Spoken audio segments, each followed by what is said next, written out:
Thank you, Mr. Speaker. On Tuesday, the House overwhelmingly defeated by a vote of 318 to 97 a blank check on spending. We stopped the unconditional raising of the debt ceiling. The fact remains, we are in a debt crisis because Washington spends too much, not because it taxes too little. America is drowning in debt, and we need to significantly reduce spending and make long-term reforms that encourage private sector job creation and move toward a balanced budget. Raising the debt limit without restoring financial accountability was unacceptable, and that's why I voted against this irresponsible debt limit increase.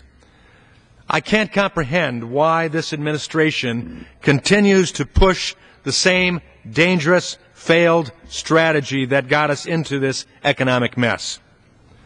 The failure to increase in the debt limit on the floor Tuesday would be enough evidence for the White House and Washington Democrats to conclude that Americans want Washington to stop signing a blank check, spending money we don't have, and sending the bill to our children and our grandchildren that I personally have an opportunity every time I open my BlackBerry to see their faces and be reminded that it's for them that I speak. And this House spoke on Tuesday evening. Yet more than 100 House Democrats signed onto a letter publicly advocating for a debt limit increase without spending cuts and reforms. And unfortunately, after meeting with the President yesterday, I'm not sure he's heard the people on this issue either.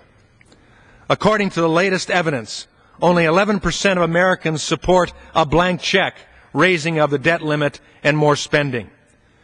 This vote demonstrates that President Obama and the House Democrats are far out of step with the rest of America and should join House Republicans in working to cut spending.